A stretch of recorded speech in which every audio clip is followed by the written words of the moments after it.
एक रिटायरमेंट का मैं लॉन्ग क्वेश्चन एक आपको आज बुक में से करवा रहा हूँ।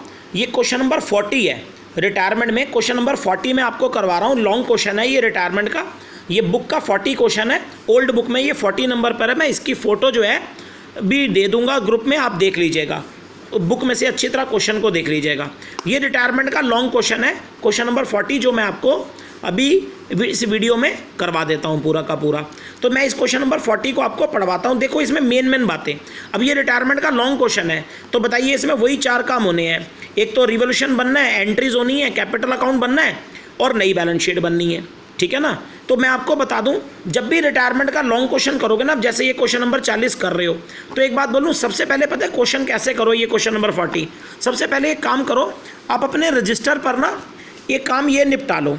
जब ये क्वेश्चन नंबर 40 आप क्या करो, अपने रजिस्टर पर ना सारा का सारा, क्योंकि रिटायरमेंट का ये लॉन्ग क्वेश्चन है, तो आप क्वेश्चन में ना, आपको पता है हमें क्वेश्चन में रिवोल्यूशन अकाउंट बनाना है, तो आप एक काम करो, रिवोल्यूशन अकाउंट का फॉर्मेट ड्रॉ कर लो। मतलब कि आप पूरा का पूरा फॉर्मेट बना लो, ये रिवोल्यूशन अकाउंट बना के रख लो पहले। और यहाँ पर हम क्या करेंगे, एंट्रियाँ कर लेंगे, क्योंकि रिटायरमेंट है, इसमें यहाँ पर हम सारी एंट्रियाँ कर लेंगे।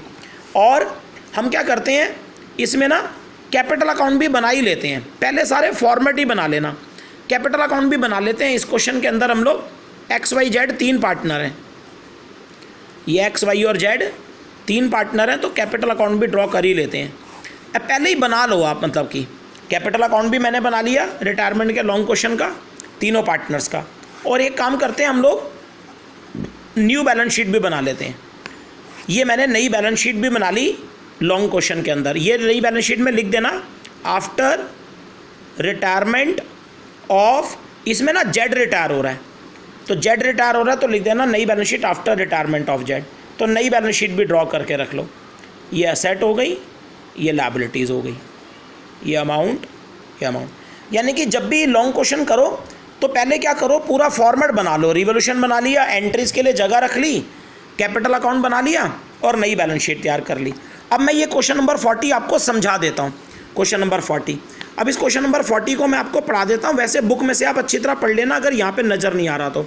देखो इस क्वेश्चन नंबर 40 में लिखता है कि इसमें XYZ 3 पार्टनर हैं, 3 पार्टनर हैं और उनकी रेशो दे रखी है 3:1, 3:1, और बैलेंस शीट गिवन है। इस क्वेश्चन, ये बड़ी अच्छा क्वेश्चन है।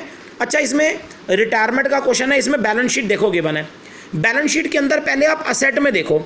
अगर आप असेट में देखोगे तो आपको गुडविल नज़र आ रही है। देखो असेट में गुडविल है, इसका मतलब क्या हुआ कि ये गुडविल जो है, ये जो गुडविल है, इसका मतलब बुक में अपीयर्ड है ना। गुडविल पहले से बैलेंस शीट में, इसका मतलब गुडविल बुक्स में, किताबों में गुडविल जो है वो बुक्स के अंदर फर्म की बुक में अपीयर्ड है।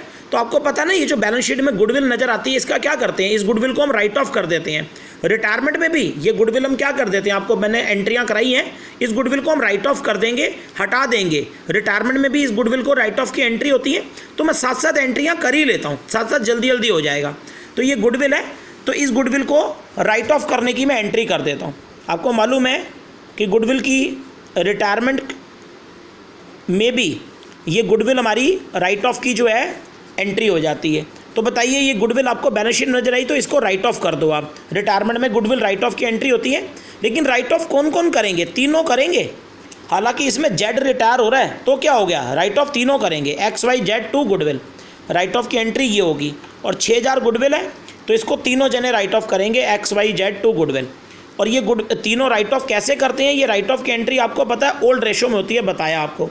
इसमें ओल्ड रेशो है 3:1 है, तो 6000 को आप 3:1 में ओल्ड रेशो में इन तीनों में बांट दो, तो ये 3000, ये 2000 और ये 1000 डिवाइड हो जाएगा। ये लो, मैंने ये 6000 को 3:1 में ये गुडविल राइट ऑफ की मैंने एंट्री कर दी। और आपको ये भी पता है कि ये जो राइट ऑफ की हमने एंट्री करी है, इस एंट्री को हमें पोस्ट भी करना है, इसको पोस्ट भी करना है हमने कैपिटल अकाउंट में। तो एक काम करो, ये वाली एंट्री को ना साथ साथ कैपिटल अकाउंट में पोस्ट भी कर दो। आपको मालूम है इसलिए तो बना रखा है ताकि साथ साथ काम हो जाए। तो ये एंट्री कैपिटल अकाउंट में भी डाल देते हैं। अब पहले बताओ, यहाँ पे XYZ पार्टनर क्या हो रहे हैं, तीनों डेबिट हो रहे हैं ना। तो जब ये कैपिटल अकाउंट में जाएगी तो कैपिटल अकाउंट के भी बेटा जी डेबिट में ही जाएगी। आप जानते हो किस नाम से, 2 गुडविल के नाम से। तो ये XYZ में पोस्ट भी कर दो, 3000, 2000 और 1000। ये लो, मैंने पोस्ट भी कर दी। और दिखाता हूँ आपको। अब बैलेंस शीट फिर आ जाओ, बैलेंस शीट में असेट में देखो, ये रिटायरमेंट का क्वेश्चन चल रहा है भी, ये असेट में देखो एक एडवर्टीजमेंट एक्सपेंडिचर भी है। ये एडवर्टीजमेंट एक्सपेंडिचर ये वही है, एडवर्टीजमेंट सस्पेंस अकाउंट। कई बार आपने असेट में पहले देखा होगा। ये जो असेट में आपको एडवर्टीजमेंट एक्सपेंडिचर नज़र आ रहा है ना 5250, ये बेटा जी वो लॉस ही है। ये फर्म का लॉस ही है। एडवर्टीजमेंट सस्पेंस जो बताया था ये वही है। तो ये जो एडवर्टीजमेंट एक्सपेंडिचर है लॉस है 5250, किसका? फर्म का।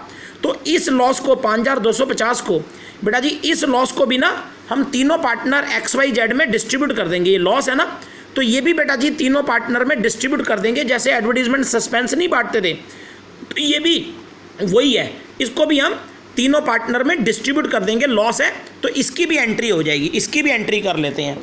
और हाँ, वो एडवर्टीजमेंट एक्सपेंडिचर क्या लॉस है ना, तो इसकी एंट्री होगी XYZ टू एडवर्टीजमेंट एक्सपेंडिचर। आपको पता है ये कितनी बार बताइए कि ये एडवर्टीजमेंट एक्सपेंडिचर लॉस है। और जब भी लॉस है ना, लॉस को जब पार्टनर में बांटते हैं तो पार्टनर डेबिट होते हैं। तो ये पार्टनर में बटेगा ना ये एडवर्टीजमेंट, तो ये भी पार्टनर डेबिट ही होंगे इससे। ये बैलेंस शीट में दे रखा था तो ये पार्टनर में बढ़ जाता, आपको पता ही है। रिटायरमेंट के टाइम पर भी होता है ये सारा कुछ, जो पहले एडमिशन के टाइम होता था यहाँ भी होता है रिटायरमेंट में। तो कितना लॉस था? 5250। तो इसको आप तीनों पार्टनर में बांट दो। लेकिन ये बांटोगे कैसे? ये बांटने में थोड़ी दिक्कत आएगी। 5250 वैल्यू है और रकम रेशो है, ओल्ड रेशो में ही बांटना आपको पता है। तो 3-2-1 में बांटना है, तो 6 से ये डिवाइड थोड़ा नहीं हो पाएगा। तो 5250 है, इसका पहले आधा कर लेते हैं, 2625 x को मिलेगा। और इसको आप 6 से अगर डिवाइड करते हैं 5250 को, तो अगर आप चेक करेंगे, अगर कैलकुलेट करेंगे, जैसे 5250 है ना, तो ये डिवाइड होके, जैसे मैं यहाँ करके देखता हूँ एक बार, 5250 को 6 से डिवाइड करो तो ये 8, ये हो जाएगा 48, 4, ये आ जाएगा आपका 7 और ये 3, तो ये 5। हाँ, डिवाइड तो खैर पूरा हो गया, ये पूरा आपका डिवाइड हो गया, ये 875 आ रहा है ये। तो ये एक का आ जाएगा 875, डिवाइड करा जब मैंने इसको 3-2-1 में बांटोगे तो ये आएगा 875 एक, और दूसरे का आ जाएगा 1750। 5250 को जब मैंने बांटा, ठीक है बेटा। तो ये लॉस को ये तीनों में बांट दिया है, तो इसकी भी एंट्री होगी। अब इस एंट्री को भी क्या करो? पोस्ट कर दो। कहाँ पर? कैपिटल अकाउंट में। तो चलो इसको भी कर दो। यहाँ पे तीनों पार्टनर क्या हो रहे हैं? डेबिट हो रहे हैं। तो ये भी कैपिटल अकाउंट में कहाँ पोस्ट होगी? किस नाम से? एडवर्टीजमेंट एक्सपेंडिचर के नाम से। ये भी तीनों पार्टनर में पोस्ट कर दो आप XYZ में। और ये XYZ में ये 2625, 1750 और 875। तो लीजिए मैंने ये भी बांट दिया। और बैलेंस शीट में दिखाता हूँ, ये रिटायरमेंट का लॉन्ग क्वेश्चन चल रहा है, रिटायरमेंट का लॉन्ग क्वेश्चन चल रहा है। और बैलेंस शीट में चलो, असेट में तो ये हो गया, गुडविल हो गया, एडवर्टीजमेंट एक्सपेंडिचर। इधर आ जाओ, लायबिलिटी में आ जाओ। लायबिलिटी में देखो क्या है, देखो लायबिलिटी में आपको एक नज़र आएगा वर्कमैन कंपनसेशन रिजर्व। पहले बहुत बार देखा है, ये वर्कर के लिए होता है ना, कंपनसेशन के लिए। लायबिलिटी में देखो वर्कमैन कंपनसेशन रिजर्व कितना दे रखा है? 12000। यानी कि रिजर्व कितना है वर्कर को देने के लिए? 12000। लेकिन इसके बदले में आपको पता है, चेक करते हैं कि कोई लायबिलिटी तो नहीं पाई गई इस रिजर्व के लिए, कोई वर्कर को देने के लिए कोई लायबिलिटी तो नहीं पाई गई। तो एडजस्टमेंट में आ जाओ। एडजस्टमेंट में देखो ये लिखा हुआ है, liability for workman compensation to the extent 750 is created. Liability पाई गई है, देखो वर्कर को कंपनसेशन देना है, वर्कर को कंपनसेशन देने की 750 रुपये की लायबिलिटी पाई गई है लायबिलिटी है। देखो तो बताओ, ये जो लायबिलिटी पाई गई है और रिजर्व 12000 है, तो 12000 में से पहले ये लायबिलिटी चुकाएंगे ना, और जो बाकी का रिजर्व बचेगा वो क्या करेंगे? तीनों XYZ में बांट देंगे। तो चलो ये इस रिजर्व का भी ट्रीटमेंट करवा देता हूँ। देखो इस रिजर्व का ट्रीटमेंट क्या होगा, इसकी भी एंट्री होगी, नेक्स्ट पेज पर दिखाता हूँ। इसकी भी एंट्री होगी, आप जानते हो, वर्कमैन कंपनसेशन रिजर्व डेबिट 12000 है, उसमें से क्रेडिट क्या होगा? जो लायबिलिटी पाई गई है to liability for workman compensation, 750 की जो लायबिलिटी पाई गई है वो क्रेडिट होगी। अच्छा बताओ, 12000 में से 750 गए तो बाकी कितना बचता है? 11250। जो बाकी का 11250 है वो X, Y और Z में क्या होगा? वो तीनों पार्टनर XYZ में क्या होगा? वो तीनों में बांट दो। कैसे? उनकी ओल्ड रेशो 3-2-1 में। बाकी का बांट दो, बाकी 11250 XYZ में बांट दो 3-2-1 में। तो 11250 है, तो ये भी 6 से डिवाइड कर लो, 6 से जाना जाएगा, चेक कर लो। ये आ जाएगा 6 1 जा 6, 5 6 8 जा 48, 4 ये 6 7 5, ये भी पूरा डिवाइड तो हो गया। 11,250 है, 6 से भाग करा 1875 आ रहा है। तो 1875 तो जेड को मिलेगा 1875, दूसरे वाले का आएगा 3750 और तीसरे का आएगा इसका 18 तिया 54 और ये 225, इसका आएगा 5625 रुपये। ये मैंने बांट दिया है, 11,250 को मैंने बांट दिया तो ये बट गया। ये लो रिज़र्व की एंट्री होगी, पहले भी बथेरी करी है आपने, बहुत बार करी है। ये रिज़र्व को हमने ये लायबिलिटी के लिए छोड़ा और बाकी बांट दिया। अब ये जो XYZ क्रेडिट हुए हैं, अब आपको पता है ये वाली एंट्री भी तो पोस्ट होगी ना, कहाँ पर, कैपिटल अकाउंट में। तो यहाँ पे XYZ क्या हुआ है, क्रेडिट हुआ है ना। तो अगर क्रेडिट हुआ है तो ये वाली एंट्री जब क्रेडिट हुआ है तो ये कैपिटल अकाउंट में कहाँ पर जाएगी, कैपिटल अकाउंट के अंदर ये पार्टनर क्रेडिट है तो क्रेडिट में जाएगी बाय वर्कमैन रिजर्व के नाम से 5625, और अगला कितना था 3750, और अगला कितना था 1875। ये लीजिए। और आपको पता है ये जो आपने एंट्री करी है, ये जो लायबिलिटी के लिए आपने 750 रिजर्व छोड़ा था, लायबिलिटी पाई गई थी, ये वाली जो लायबिलिटी वर्कर की 750 पाई गई थी, ये लायबिलिटी बेटा जी न्यू बैलेंस शीट में भी तो शो होगा, नई बैलेंस शीट में भी तो ये लायबिलिटी हम शो करेंगे। लायबिलिटी फॉर वर्कमैन कंपनसेशन 750, जो आपने रिजर्व छोड़ दिया था, क्योंकि ये अभी लायबिलिटी दी थोड़ी है, अभी तो लायबिलिटी मिली है, पे नहीं करी, तो नई बैलेंस शीट में ये लायबिलिटी आ जाएगा। चलिए और दिखाता हूँ क्वेश्चन में क्या है। और क्वेश्चन में देखिएगा, इसमें लायबिलिटी साइड में देखो इन्वेस्टमेंट फ्लक्चुएशन रिजर्व भी है 6000। ये याद है इन्वेस्टमेंट फ्लक्चुएशन रिजर्व किस लिए होता है, ये इन्वेस्टमेंट को बचाने के लिए होता है, इन्वेस्टमेंट के लिए बनता है ना, इन्वेस्टमेंट में कोई लॉस हो जाए इन्वेस्टमेंट में तो इसी रिजर्व में से चार्ज करते हैं। देखो रिजर्व है 6000 रुपये का रिजर्व, और ये भी पार्टनर में बढ़ता, आप जानते हो IFR भी। लेकिन इधर असेट में देखो, इधर असेट में देखो इन्वेस्टमेंट भी है, इन्वेस्टमेंट लेकिन 15,000 की है। देखो यानी कि हमने जो इन्वेस्टमेंट करी थी 15 है, लेकिन उसकी देखो मार्केट वैल्यू दे रखी है 17,600। ये भी पॉइंट समझो, जो आपने इन्वेस्ट किए थे 15 करे थे, लेकिन अभी इन्वेस्टमेंट की मार्केट वैल्यू कितनी दे रही है 17,600, यानी कि 15,000 करे आपने इन्वेस्ट और अभी इन्वेस्टमेंट की वैल्यू 17,600 है, तो आपकी इन्वेस्टमेंट की वैल्यू तो बढ़ गई ना। यहाँ पे इन्वेस्टमेंट की वैल्यू देखो बढ़ रही है, घट नहीं रही, लॉस नहीं हो रहा। इन्वेस्टमेंट की वैल्यू में यहाँ पे कोई लॉस नहीं हो रहा, बल्कि 15,000 की जगह कितनी हो गई, 15,000 की जगह आप बताइए ये 17,600 हो गई। तो यहाँ पे बताओ इन्वेस्टमेंट की वैल्यू हमारी 2,600 रुपये क्या हो गई, बढ़ गई ना। तो इन्वेस्टमेंट की वैल्यू बढ़ रही है 2,600 रुपये, तो इस अगर वैल्यू बढ़ रही है तो इसे हम IFR में से थोड़ी चार्ज करेंगे, ये तो वैल्यू बढ़ी है। अगर लॉस होता तो यहाँ से चार्ज होता 6,000 रुपये रिजर्व। तो बताइए इन्वेस्टमेंट की वैल्यू बढ़ी है, प्रॉफिट हुआ है ना, 2,600 रुपये वैल्यू बढ़ी है, तो ये जो 2,600 बढ़ी है ना वैल्यू, तो ये जाएगा रिवोल्यूशन में। वैल्यू जो बढ़ती है, प्रॉफिट हुआ, ये रिवोल्यूशन में जाएगा। तो ऐसे करेंगे इस पॉइंट को, ये रीवैल्यूएशन अकाउंट जो बना रहे हो ना, इसके क्रेडिट साइड में बाय इन्वेस्टमेंट के नाम से आप 2,600 दिखाओगे, क्योंकि इन्वेस्टमेंट की वैल्यू क्या हुई है हमारी, इंक्रीज हुई है, तो प्रॉफिट हुआ ना, तो ये रिवोल्यूशन में आ जाएंगे 2,600 रुपये, ये 2,600 रुपये रिवोल्यूशन में आ जाएंगे। और आपको एक बात बताऊं, ये और जो इधर आपको वो दे रखा था IFR, जो IFR दे रखा था कितना 6,000, तो वो जो IFR 6,000 है वो तो तीनों पार्टनर XYZ में डिस्ट्रीब्यूट हो जाएगा, क्योंकि लॉस तो हुआ नहीं, लॉस होता तो चार्ज करते। तो जो IFR पूरा 6,000 है, पूरा का पूरा तीनों पार्टनर में आप 3-2-1 में बांट दो, वो IFR पूरा तीनों पार्टनर में बढ़ जाएगा। याद रखना जो जेड रिटायर है सब में बढ़ता है, तीनों में बढ़ेगा, रिटायर वाले को भी मिलेगा। तो IFR को पूरा 3-2-1 में आप तीनों पार्टनर में बांट दो 6,000 को, तो ये 3,000, ये 2,000 और ये 1,000। तो ये मैंने IFR को तीनों पार्टनर में बांट दिया। लॉस कोई नहीं हुआ, बल्कि इन्वेस्टमेंट में प्रॉफिट हुआ, वैल्यू बढ़ी। तो वैल्यू जो बढ़ी, प्रॉफिट हुआ ना, तो वो प्रॉफिट हमने कहाँ दिखा दिया, वो यहाँ दिखा दिया इन्वेस्टमेंट रिवोल्यूशन में। और ये IFR पूरा हमने तीनों पार्टनर में देखो डिस्ट्रीब्यूट कर दिया। और अब ये जो IFR आपने तीनों में बांट दिया, तो यहाँ पे XYZ क्या हुआ है, क्रेडिट हुआ है, तो ये वाली एंट्री भी पोस्ट होगी कहाँ पर, आप जानते ही हैं, ये वाली एंट्री को भी हम पोस्ट करेंगे कैपिटल अकाउंट में बाय IFR के नाम से। तो ये 3,000, ये 2,000 और ये 1,000, ये लिखो IFR।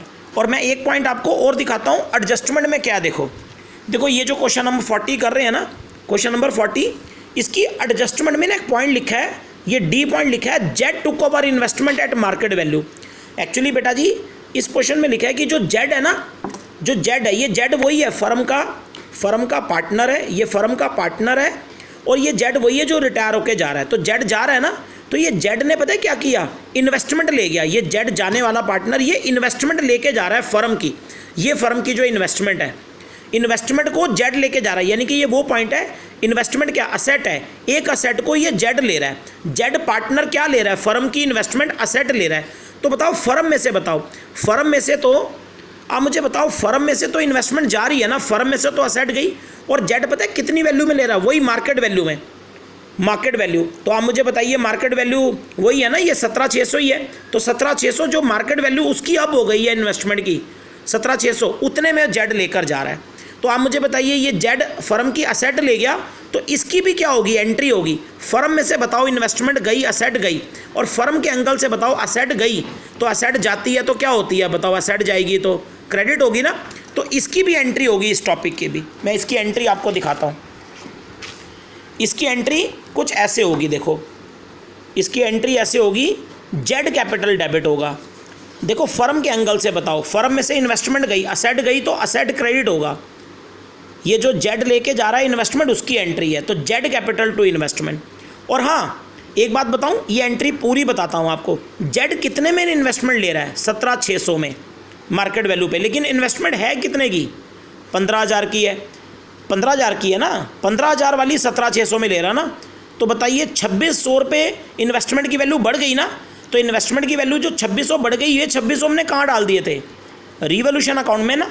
तो ये एंट्री में रिवोल्यूशन अकाउंट क्रेडिट हो जाएगा, यानी कि एंट्री हो जाएगी Z capital to investment to revolution.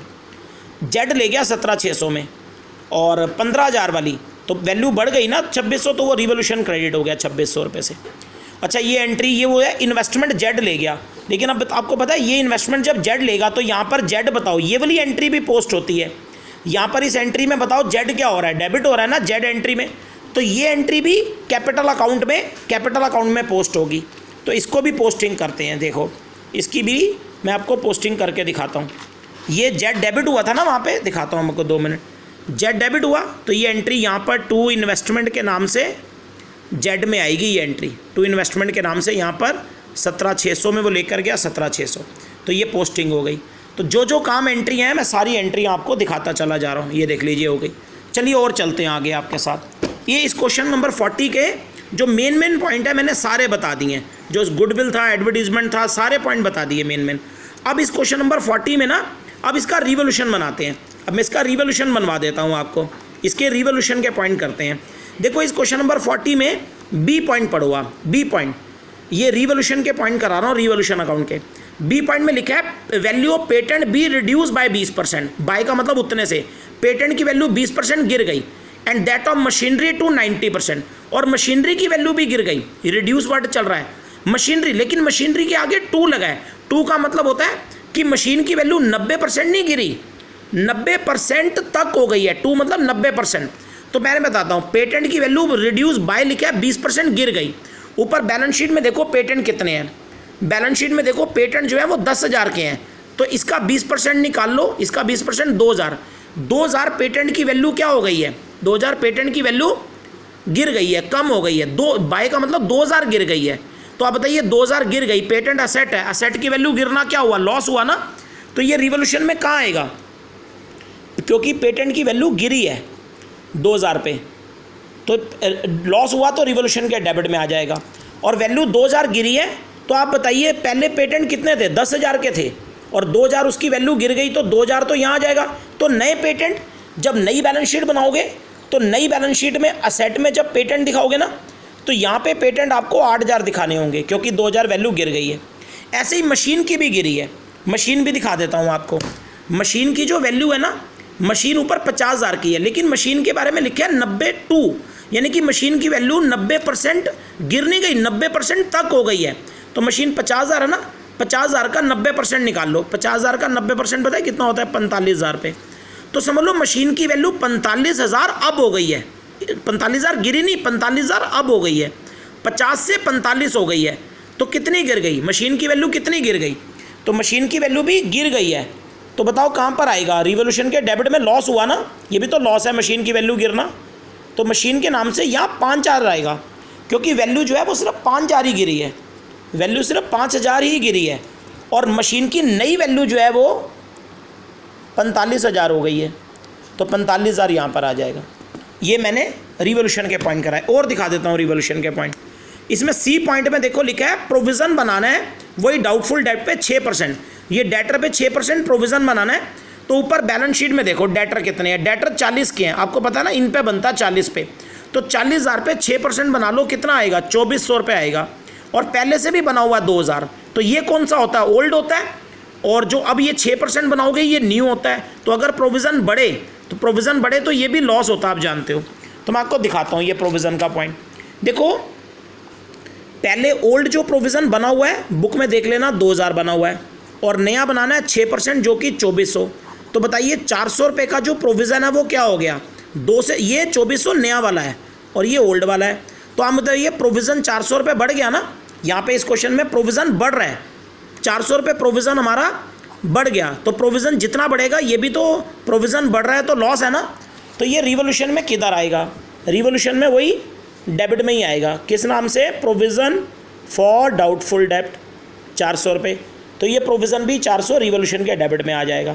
और हाँ 400 रुपये बढ़ा है तो 400 ही आएगा। लेकिन नई बैलेंस शीट में आप भी जानते हो, नई बैलेंस शीट में जब हम डेटर दिखाएंगे, डेटर कितने थे पता है, 40,000। लेकिन नई बैलेंस शीट में जब डेटर दिखाएंगे तो उन डेटर में से जब हम यहाँ पे प्रोविज़न घटाएंगे, न्यू घटाते हैं, नई बैलेंस शीट में न्यू प्रोविज़न घटाते हैं, जो कि अब 2400 हो गया नया प्रोविज़न। नया तो 2400 बनाया था ना, तो यहाँ नया घटेगा, और 40 में से 2400 घटाओ तो ये आ जाएगा 37,600। तो डेट आप बताओ, नई बैलेंस शीट में डेटर आ जाएंगे 37,600 के, नई बैलेंस शीट में डेटर। तो ये हमारा प्रोविज़न का पॉइंट हो गया। चलते हैं। और देखो डी पॉइंट हो चुका है, ई पॉइंट भी हो चुका है, और हाँ एक ये एफ पॉइंट है। एक 4,000 रुपये के क्रेडिटर थे, is not to be paid, यानी कि 4,000 के ऐसे क्रेडिटर हैं नॉट टू बी पेड, अब उनको पेमेंट नहीं देनी पड़ेगी, क्रेडिटर को पेमेंट 4,000 नहीं देनी पड़ेगी। तो बताओ ये क्रेडिटर 4,000 रुपये की हमारी लायबिलिटी है, तो 4,000 अगर उनको नॉट टू बी पेड नहीं देने पड़ेंगे तो ये लायबिलिटी आपकी कम हो गई ना, क्रेडिटर कम हो गए, 4,000 लायबिलिटी कम हो गई। पहले क्रेडिटर थे 21,000, तो समझ लो 4,000 क्रेडिटर कम हो गए, तो अब नए क्रेडिटर कितने हो गए, 17,000 के हो गए। तो इस पॉइंट को कैसे करेंगे, अच्छा क्रेडिटर कम हो रहे हैं, लायबिलिटी कम हो रही है आपकी, तो लायबिलिटी कम हो रही है तो ये फ़ायदा है ना, तो ये रिवोल्यूशन के क्रेडिट में आएगा, बाय क्रेडिटर के नाम से फ़ायदा हो गया, लायबिलिटी गिर गई 4,000 रुपये, तो क्रेडिटर गिर गए तो ये रिवोल्यूशन के क्रेडिट में आएगा। और हाँ जब नई बैलेंस शीट बनाओगे तो नई बैलेंस शीट में जब क्रेडिटर दिखाओगे तो वहाँ पे 17 आएंगे। अब समझदार हो, 21 थे तो अब 4 गिर गए, 17 आएंगे। और इस क्वेश्चन में बेटा जी 40 में ना रिवोल्यूशन के सारे पॉइंट हो गए हैं, रिवोल्यूशन तैयार हो चुका है। अब बताइए अगर रिवोल्यूशन तैयार है तो जल्दी से इसका वो निकाल देते हैं, प्रॉफिट और लॉस। देखो रिवोल्यूशन में इधर का टोटल आ रहा है 4 और 2 6600 रुपये रिवोल्यूशन क्रेडिट में, और इधर आ रहा है 5 और 2 7। देखो रिवोल्यूशन में ना डेबिट ज़्यादा आ रहा है, डेबिट साइड है 7400 रिवोल्यूशन की, डेबिट साइड में इधर डेबिट में 7400 है और इधर 6600 है। तो बेटा जी इसमें ना इस रिवोल्यूशन अकाउंट में रीवैल्यूएशन का लॉस आ रहा है, इस अकाउंट में रिवोल्यूशन का लॉस आ रहा है 800 रुपये का। इस अकाउंट में रिवोल्यूशन करने से, वैल्यू बदलने से रिवोल्यूशन अकाउंट में 800 रुपये का लॉस आ रहा है, रिवोल्यूशन लॉस। तो आपको पता है ये जो 800 रुपये का रिवोल्यूशन का लॉस आ रहा है, तो ये भी तो बताइए XYZ तीनों, मैंने कहा था ना तीनों में बटेगा, तीनों में जेड रिटायर हो रहा है उसमें भी बटेगा, वो भी तो ओल्ड है। तो ये 800 का लॉस तीनों में बांटो, कैसे बटता है आपको पता है, ये लॉस तीनों में जब बटेगा जेड में भी बटेगा, उनकी ओल्ड रेशो में, कैसे 3:1। तो ये 800 रुपये को 3:1 में बांट दो। अच्छा जब 3:1 में 800 बांटोगे ना तो x के पल्ले जाएंगे 400 रुपये, x को तो 400 मिलेगा, और ये 6 से ना भाग नहीं होता, आप ही जब जानते हैं 800 रुपये 6 से डिवाइड नहीं होंगे ये, तो इसको डिवाइड करो तो कितना आता है। अगर 800 रुपये को आप 6 से डिवाइड करते हो तो 6 1 जा 6 और ये 2, 6 3 जा ये 18, फिर ये 2, ये ऐसे मेरे ख्याल चलता रहेगा 133 के अराउंड चलता रहेगा, ये 133 पॉइंट ऐसे मतलब कि चलता चला जाएगा, ये इतना ही आएगा 133 के अराउंड आएगा ये। एक बार दोबारा कर लेते हैं, ये 6 1 जा 6 2, 6 3 जा 2, 6 3 जा, हाँ जी यही आएगा 133 रुपये आ रहा है। तो बताइए ये जेड का शेयर आएगा 133 और वाई का आएगा 267। तो ये बांट देना 800 रुपये को, जब बांटोगे तो ये बटेगा 400, 267, 133। तो ये रिवोल्यूशन लॉस बांट दिया। अच्छा ये जो रिवोल्यूशन लॉस बांटा है, तो बताओ ये जो रिवोल्यूशन लॉस है ये भी तो बताइए हम कैपिटल अकाउंट में दिखाते हैं, तो दिखा दो, ये लॉस को भी उठाकर कैपिटल अकाउंट में दिखाओ।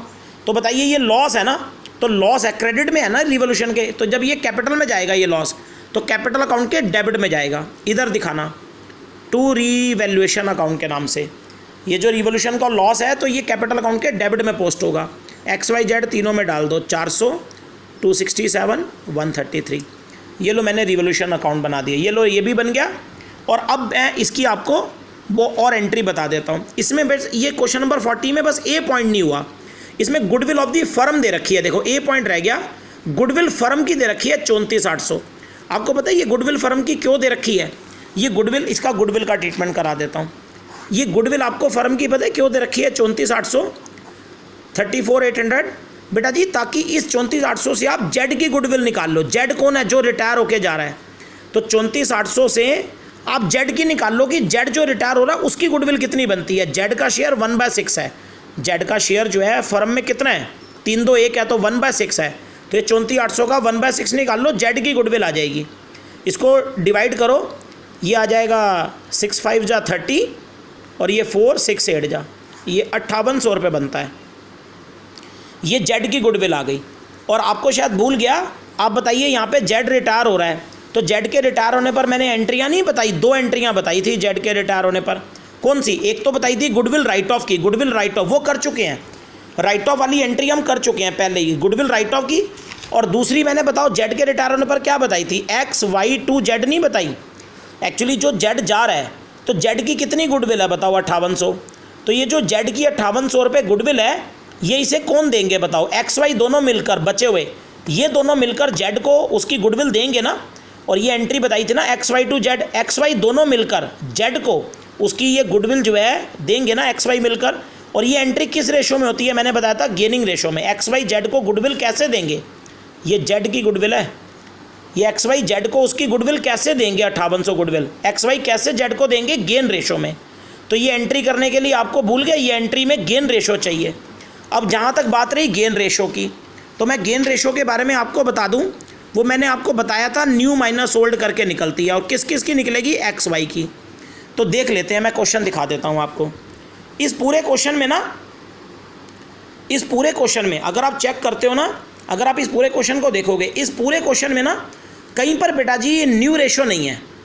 मैं पहले बता दूं, इस सवाल में नई रेशो नहीं दे रखी, ना तो न्यू रेशो का जिक्र है, ना इस पूरे क्वेश्चन में ये बताया है कि जो जेड जा रहा है, जो जेड जाएगा उसका शेयर, जेड का शेयर XY पुराने पार्टनर कैसे गेन करेंगे। आपको पता है जेड जाता है उसका शेयर कौन खा जाते हैं? XY। जेड का शेयर XY कैसे गेन करेंगे, कैसे बांटेंगे? XY कैसे, जेड का शेयर XY कैसे बांटेंगे? इसमें वो जेड का शेयर XY कैसे बांटेंगे वो भी नहीं बता रखा। तो बेटा जी जब क्वेश्चन में कुछ ना बता रखा ना, बस ये लिखा हो जेड जा रहा है और क्वेश्चन में कुछ ना बता रखा हो, अगर क्वेश्चन में कुछ नहीं बता रखा होगा तो बेटा जी मैं आपको एक बात बताऊँ, इस क्वेश्चन के अंदर ना जो XY की ओल्ड है ना वही XY की गेन रेशो होगी। ये हिंट मैंने आपको पहले भी बताया है।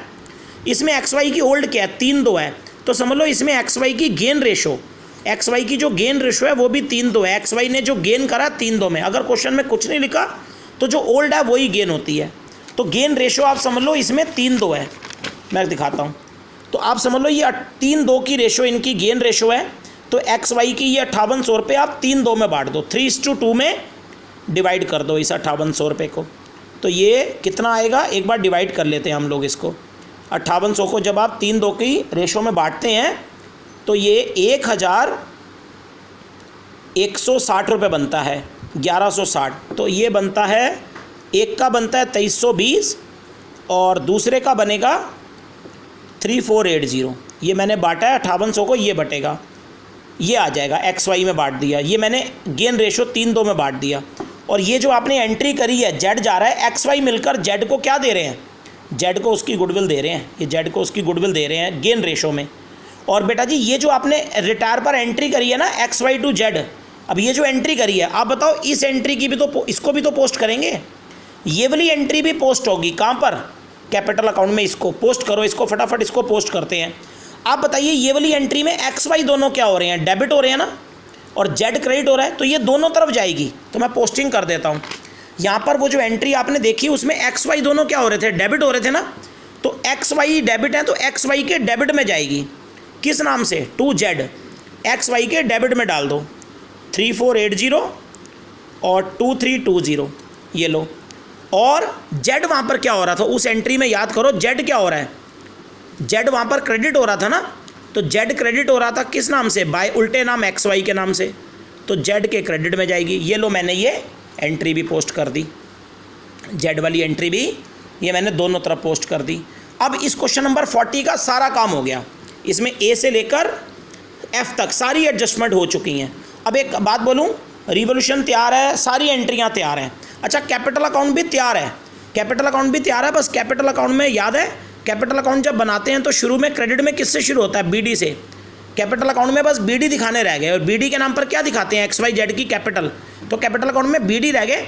और याद रखना ये रिटायरमेंट चैप्टर है, रिटायरमेंट, तो यहाँ पे जब बीडी भी दिखाओगे ना, बैलेंस बीडी, तो यहाँ बीडी भी तीनों पार्टनर के आएंगे, क्योंकि देखो बैलेंस शीट में देखो, बैलेंस शीट में देखो जो कैपिटल्स हैं वो तो तीनों की दे रखी है ना, एक्स वाई जेड, देखो तीनों की कैपिटल है एक्स वाई जेड की 68, 32, 21, तो बैलेंस शीट में कैपिटल एक्स वाई जेड तीनों की है 68, 32 और 21, तो ये मैंने बीडी दिखा दी है, इनकी ये तीनों की कैपिटल दिखा दी बैलेंस शीट में से, ये बीडी के नाम से। अब रिटायरमेंट है ना, देखो यहाँ पर बीडी तीनों का आता है, तीनों की कैपिटल आएगी, क्योंकि तीनों ही ओल्ड है, एक्स वाई जेड तीनों ओल्ड हैं, तो तीनों की कैपिटल आएगी। देखो यहाँ पर एडमिशन को याद कर लो, एडमिशन में 2 की बीडी आती थी, 2 की, तीसरा नया आता था, लेकिन रिटायरमेंट में तीनों की बीडी आती है, तीनों की कैपिटल। तो ये देखो कैपिटल मैंने तीनों की दिखा दी बैलेंस शीट में से, और आपने पूरा कैपिटल अकाउंट तैयार कर लिया, कैपिटल अकाउंट हमारा पूरा तैयार है। अच्छा अब जब ये कैपिटल अकाउंट पूरा बन गया, अब लास्ट में मैंने जो बताया था वो उस पर आ जाता हूँ।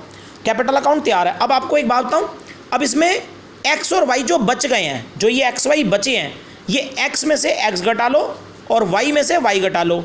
एक्स में से एक्स घटा के ये जो लास्ट में बैलेंस सीडी निकालना है ना, बैलेंस सीडी सिर्फ एक्स वाई का निकलेगा, एक्स में से एक्स घटा के एक्स का सीडी निकाल लो और वाई में से वाई घटा के वाई का सीडी निकाल लो। सिर्फ जो सीडी है इनके निकलेंगे एक्स वाई के, बस एक्स और वाई के घटा के एक्स वाई के सीडी निकाल लो। ये एक्स वाई की क्या आ जाएंगी पता है, ये उनकी न्यू कैपिटल आ जाएंगी, एक्स वाई की न्यू कैपिटल। और ये जो एक्स वाई की न्यू कैपिटल आएंगी ना, माइनस कर लेना एक्स वाई के, जो भी न्यू कैपिटल आएंगी एक्स वाई की नई वाली कैपिटल सीडी, फिर यही जो उनकी न्यू कैपिटल आएंगी यही हम नई बैलेंस शीट में दिखा देंगे।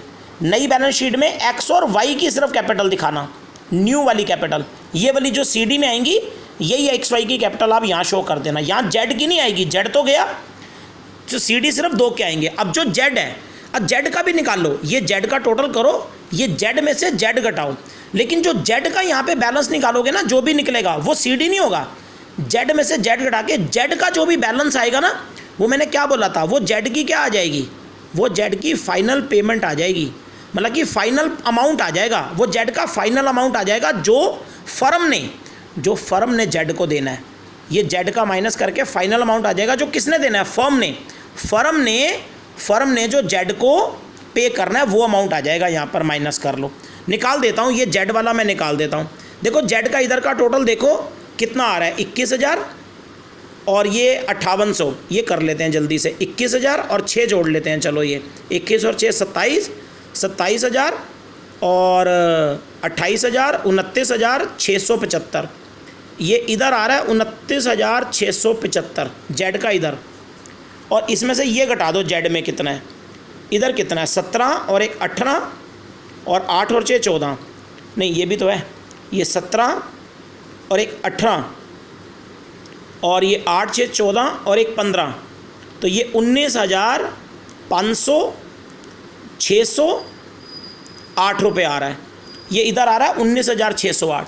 तो जेड के इधर के टोटल में से इधर का टोटल घटा दो, ऊपर घटा के दिखाता हूँ, 19,675 29,675 19,608, ये माइनस करते हैं 10,075 में 8 गए 67, ये लीजिए। तो जेड का ना मैंने जब माइनस करा ना, जब मैंने माइनस करा तो जेड में से जेड, तो जेड का यहाँ पे जो पेमेंट आ रहा है ना, फाइनल पेमेंट आ रहा है, मैं बताऊँ कितना आ रहा है, जेड का जो पेमेंट आ रहा है ना, जेड का जो मैंने माइनस करके पेमेंट निकाला है, जेड का जो पेमेंट आ रहा है वो 10,067 आ रहा है। यानी कि समझ लो फर्म ने जेड को इतने पेमेंट करनी है, फर्म ने जेड को। अब मैं आपको इस क्वेश्चन में ना एक जी पॉइंट पढ़ाता हूँ, उसमें देखो फर्म ने जेड को इतना देना है, माइनस करके आया, और इस क्वेश्चन में लिखा है कि फर्म जेड को कैसे देगी। देखो ये जी पॉइंट में लिखा है amount due to Z to be paid as follows. देखो क्वेश्चन में लिखा है जो फर्म ने जेड को देना है वो फर्म जेड को कैसे दे रही है। 5067 इमीडिएटली। फर्म ने जेड को बोला 5067 अभी देंगे, 10,000 में से 5067 ये फर्म अभी देगी कैश में, और जो बाकी बचेगा, देखो 5067 अभी देना है, तो बाकी पता है कितना बचेगा, 10,067 में से घटाओ 5,000 बचेगा, बाकी बचेगा 5,000। 50 बाकी का जो 50% बैलेंस है, जो बाकी बचेगा उसका 50, 5,000 बचेगा उसका 50 कितना हो गया 2,500। जो बाकी बचेगा वो फर्म कह रही है 1 साल बाद दूंगी, बाकी के 2,500 1 साल बाद, और जो बाकी का बैलेंस और बचेगा आधा, वो फर्म कह रही है 3 महीने बाद दूंगी, ड्राफ्ट बना दूंगी। तो ये 3 महीने बाद जो ड्राफ्ट बना देगी उसे बिल पेबल कहते हैं, बिल पेबल। मैं आपको एक पूरे पेज पर करके दिखाता हूँ ये पॉइंट कि ये क्या कहने की कोशिश हो रही है। एक्चुअली इस क्वेश्चन में ना जेड का जो पेमेंट आ रहा है ना वो 10,067 आ रहा है, 10,067। तो फर्म उसे कह रही है कि इसमें से 5,067 फर्म अभी कैश पे करेगी, ये फर्म अभी देगी 5,067, तो बाकी कितने बच गए बचाओ 5,000। ये जो 5,000 बले ना इसका 50%, तो 5,000 का 50 भी कितना हो गया 2,500, और बाकी कितना बचा 2,500। ये जो इसका 2,500 है ना ये फर्म उसे अभी नहीं देगी, ये फर्म कब देगी पता है, ये फर्म 1 साल बाद देगी, आफ्टर 1 ईयर। तो बेटा जी ये फर्म उसे 1 साल बाद देगी ना, तो ये 2,500 फर्म के ऊपर ना एक तरह से लोन बन जाएगा। देखो फर्म ने जेड का देना है और बोला 1 साल बाद दूंगी, तो 1 साल के लिए ये 2,500 फर्म के ऊपर लोन बन जाएगा कि फर्म ने जेड का लोन चुकाना है। तो ये लोन में, ये 2,500 लोन में डाल देना, और ये लोन किसका, जेड लोन बन जाएगा। किस पे, फर्म पे, यानी कि फर्म पे ये लोन चढ़ गया, फर्म ने जेड का ये लोन चुकाना है, फर्म ने जेड का लोन चुकाना है, फर्म पे ये लोन बन जाएगा जेड का, और फर्म के लिए ये 2,500 जो लोन है क्या बन जाएगी, एक लायबिलिटी बन गई कि फर्म ने ये जेड का लोन चुकाना है, 2,500 लायबिलिटी बन गई फर्म के लिए।